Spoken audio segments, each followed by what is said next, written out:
Ça y est, la saison de Formule 1 est là et elle a déjà commencé après le premier Grand Prix de la saison. Bienvenue dans Monoplace, votre nouveau podcast consacré à la Formule 1. Je suis JM et je vais partager plusieurs podcasts avec vous durant cette saison afin de la suivre du mieux possible. Je suis ravi de me lancer dans cette nouvelle aventure et j'espère que ça vous plaira. Je vais déjà commencer par me présenter un petit peu. Voilà, c'est des choses qui se font.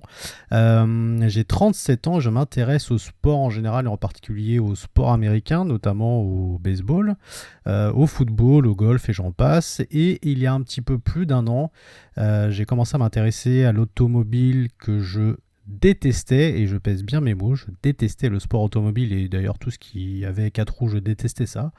Et j'ai par la même occasion découvert les sports auto dans son ensemble en m'y intéressant beaucoup plus lors du premier confinement. Donc c'est assez récent cette passion maintenant de l'automobile et un petit peu plus du coup de la Formule 1. Auparavant, j'avais pris une petite claque quelques années en arrière en faisant du karting entre collègues lors d'une soirée où on devait faire des relais dans des équipes de 3-4. Et c'est là où j'ai viré un peu mes préjugés sur les sports mécaniques en disant qu'auparavant c'était pas du sport, que les mecs et les nanas appuyaient tout simplement sur une pédale et puis ils faisaient pas grand chose. En fait j'avais tort, voilà. Et à partir du moment où je suis sorti du coup de ce kart, je me suis dit ouais, ok, effectivement c'est du sport, ok, c'est bon, je m'incline. J'étais rincé de chez rincé, j'ai pris beaucoup de plaisir à conduire ce petit bolide. Et donc quelques années plus tard, et donc comme je le disais lors du premier confinement, de là est né effectivement mon envie d'en découvrir un petit peu plus.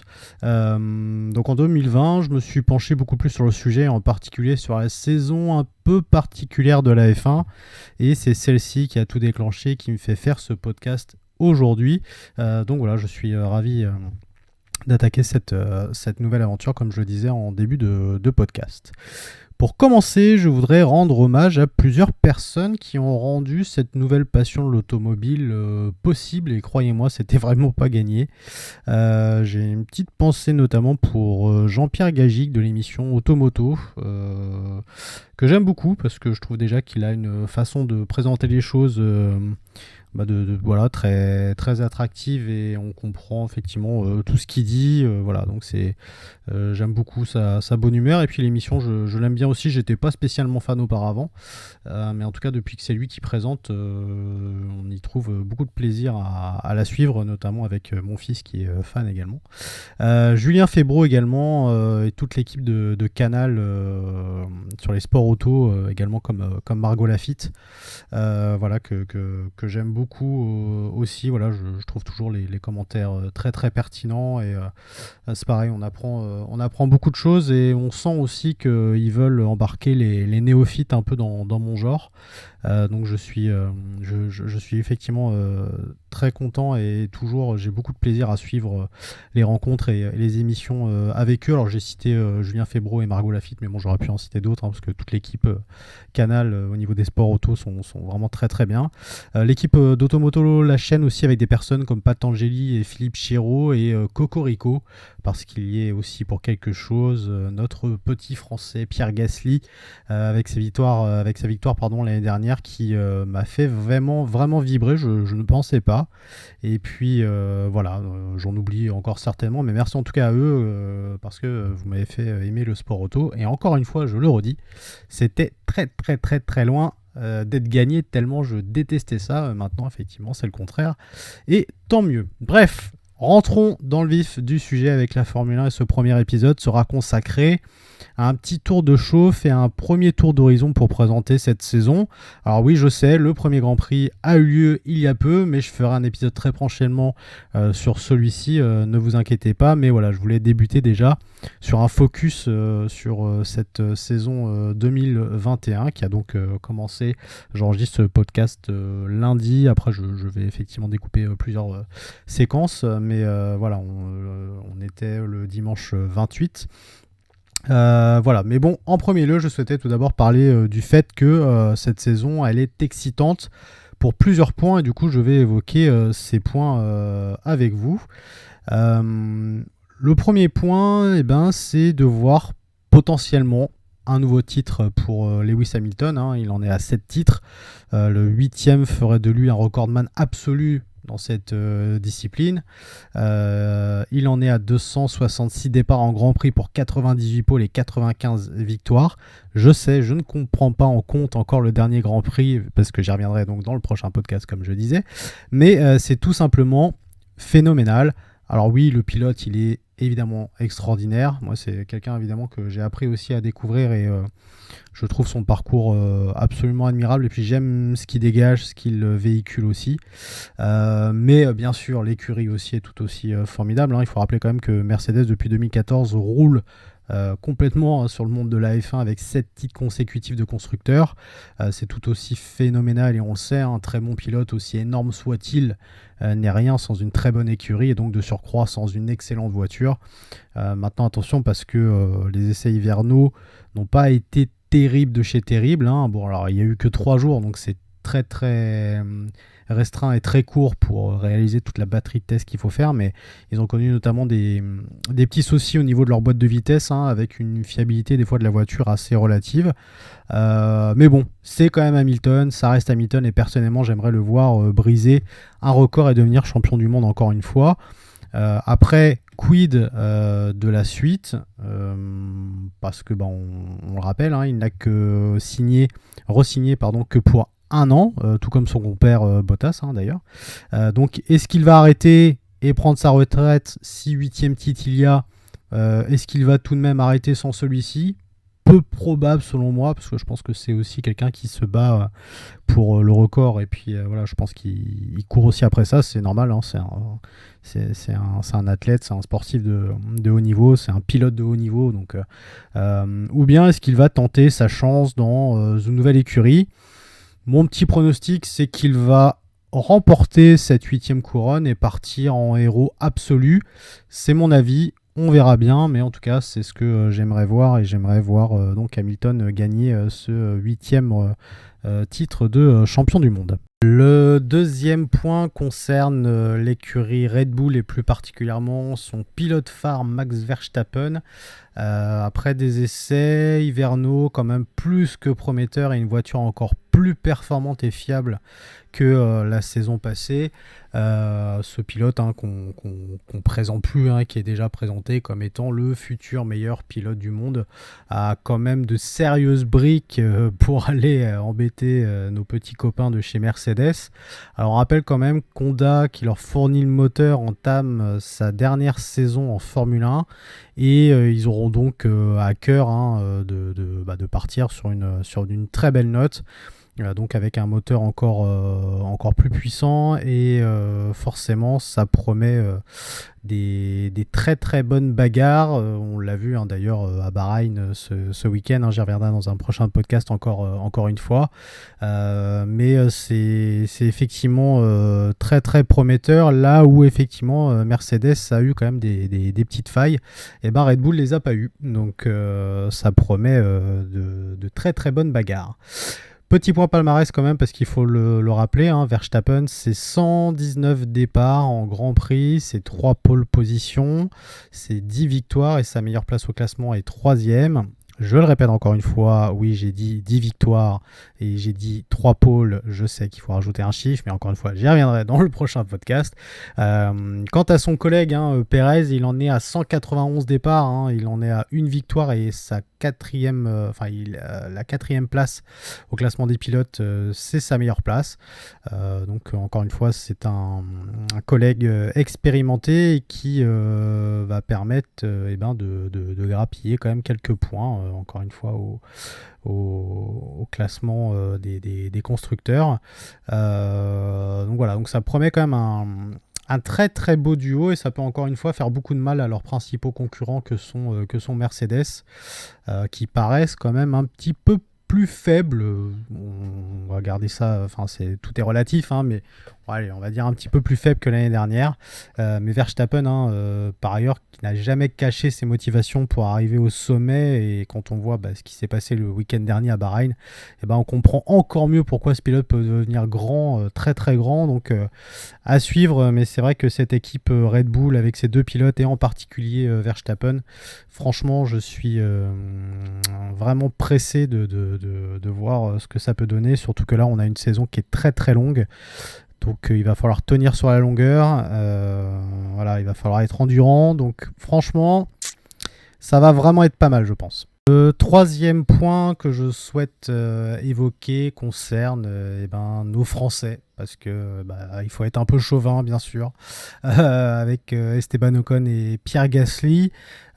Pour le premier, alors j'ai un peu peur, franchement, parce que même si la saison précédente a connu quand même de bons moments, avec notamment cette deuxième place au Grand Prix de Sakhir pour sa première saison chez Renault. Le Grand Prix de Bahreïn de dimanche dernier ne m'a pas franchement rassuré.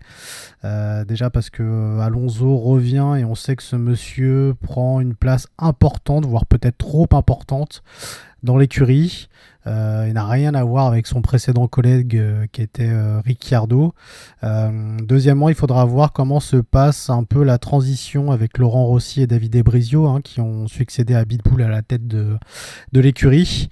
Et puis, même si Renault est devenu Alpine, il y a une grande refonte et la voiture, bizarrement, ne me paraît pas franchement rassurante. Et on l'a vu d'ailleurs à Bahreïn, hein, avec l'abandon d'Alonso. Alors, Ocon a effectivement connu ce premier accrochage avec Vettel.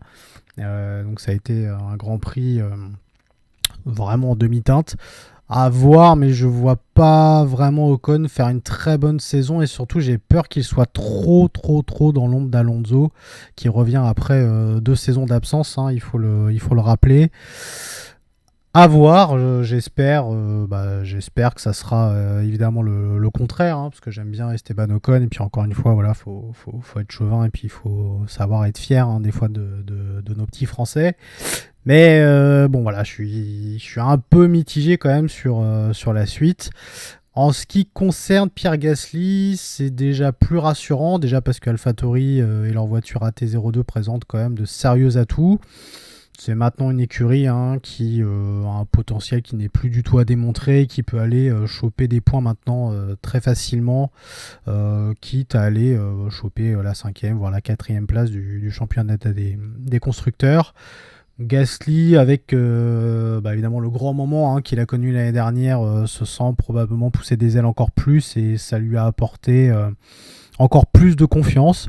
Alors pourquoi pas réitérer un exploit, why not. Après, faut faire attention, hein, parce que il faudra forcément des conditions favorables. Je vois pas trop AlphaTauri prendre la pole position d'un Grand Prix pour autant et aller au bout directement, mais pourquoi pas, à voir. En tout cas, je vais être à fond derrière lui, surtout que j'aime beaucoup cette écurie, j'aime beaucoup ce pilote. Voilà, je le trouve en interview, voilà, j'aime beaucoup ce qu'il raconte, j'aime beaucoup sa mentalité, puis apparemment il a l'air d'être très très très apprécié dans le paddock. Voilà, je suis aussi curieux de voir ce que va donner le petit Tsunoda. Je vais y revenir après, mais qui vient d'arriver pour accompagner l'écurie et pour accompagner Gasly. À suivre de près, mais si j'avais à miser en tout cas sur un Français entre les deux, ça serait plus Gasly que sur Ocon en tout cas. Après, à voir, parce que encore une fois, comme je l'ai dit tout à l'heure, la saison va être très très longue. Donc à voir sur la longueur, parce que ça va être aussi une question de régularité forcément. Le quatrième point, et pas des moindres, concerne les petits nouveaux, à savoir Tsunoda chez AlphaTauri, hein, donc Mick Schumacher et Mazepin chez Haas. Pour Tsunoda, je l'ai dit, ça reste mon petit chouchou rookie débutant. J'aime déjà ce qu'il a fait au Grand Prix de Bahreïn, hein. Il a fait déjà forte impression, et il a l'air d'avoir une bonne personnalité, une mentalité de gagnant, hein. Donc voilà, en tout cas moi j'aime beaucoup ce pilote. C'est le premier pilote né dans les années 2000 et on le présente comme étant le meilleur rookie de la F1 depuis des années. Donc je suis pressé de le voir tout au long de la saison parce qu'il est voué à un bel avenir. Et puis en plus, le retour d'un pilote japonais en F1, voilà, moi je trouve ça quand même plutôt cool. Et puis surtout que encore une fois, il a fait forte impression. Voilà, les gens ont été assez impressionnés de ce qu'il a fait à Bahreïn et puis il a l'air également aussi apprécié. Donc à voir ce que ça va donner, mais en tout cas, ça va être très très intéressant à suivre. Pour Mick Schumacher, forcément, le nom fait rêver, mais il est probablement dur à porter, même si lui affirme le contraire. Il dit que c'est une fierté, et on le comprend, bien évidemment, quand on porte le nom de Schumacher. Après, on doit quand même lui parler de son père assez souvent, et je sais que il a tendance à éviter les questions sur son père, ce qui est normal. C'est clair que... Mais bon, ça doit pas quand même être facile. Alors oui, lui aussi, il est prometteur. Après, malheureusement, contrairement à Tsunoda, il n'est pas dans une écurie qui va lui permettre quand même de gagner des points, je pense. Par contre, ça va lui permettre d'acquérir de l'expérience. Mais malheureusement, les lacunes techniques sont tellement énormes pour Haas que ça va être quand même difficile d'aller chercher des points. Et bon, il va peut-être y avoir une petite rivalité avec Williams parce que bon, voilà, c'est deux écuries qui ont beaucoup de difficultés. Après, je pense aussi que c'est un garçon qui a une forte personnalité, qui aura à cœur de faire toujours bien malgré une voiture au ras des pâquerettes, ça c'est clair. Mais bon, on verra bien. J'espère quand même qu'il s'en sortira et puis surtout que il pourra se faire remarquer, engranger de l'expérience et puis après, pourquoi pas changer d'écurie. Mais bon, en tout cas, c'est vrai que la voiture ne va forcément pas aider.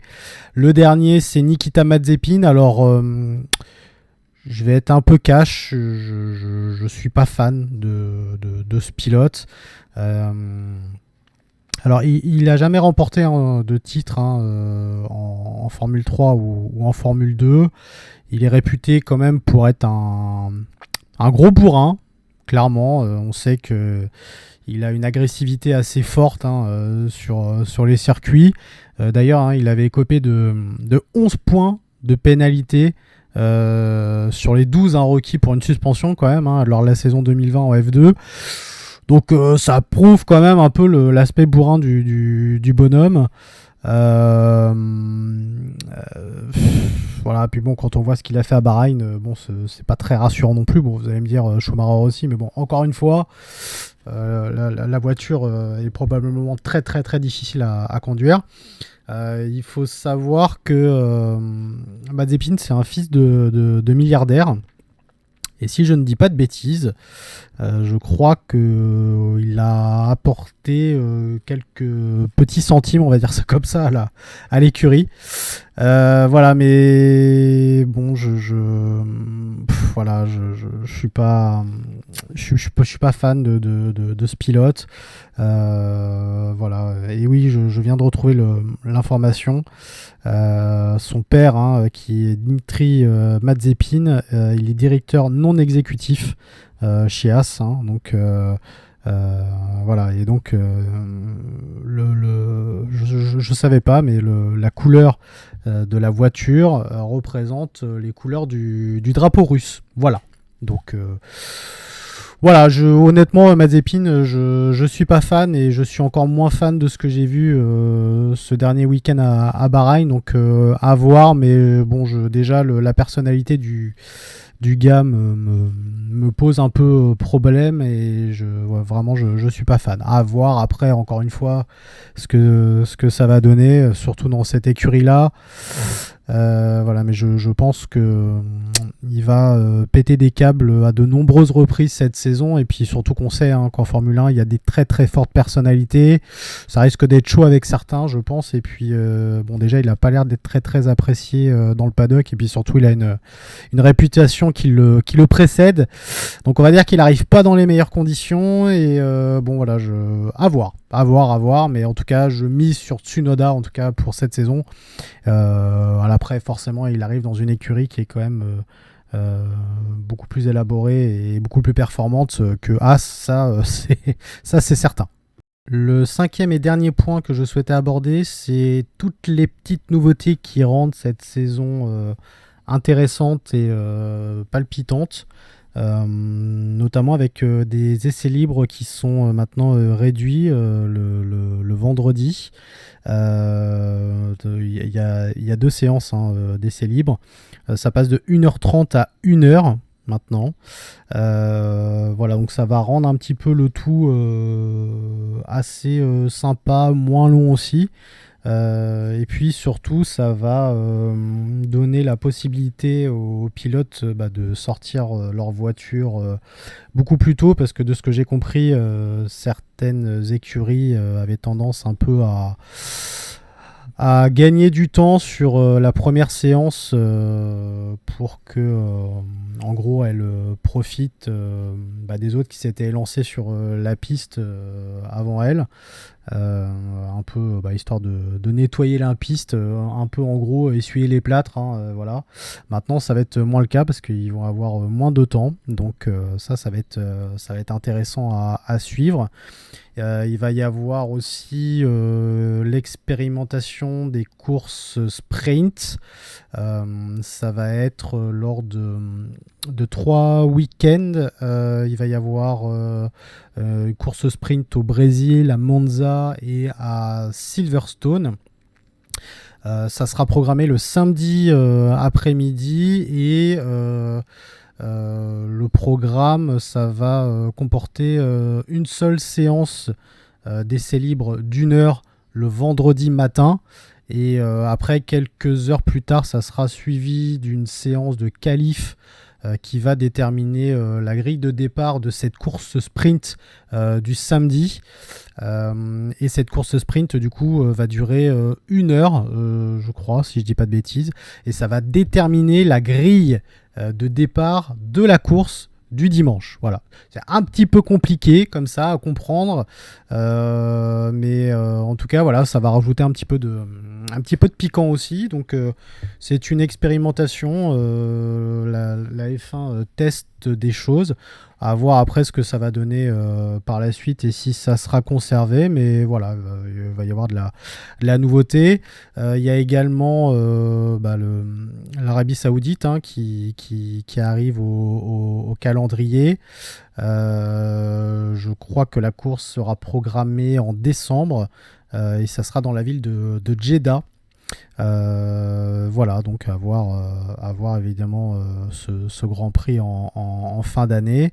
Il y a également les nouvelles safety cars d'Aston Martin qu'on a pu voir déjà au Grand Prix de Bahreïn.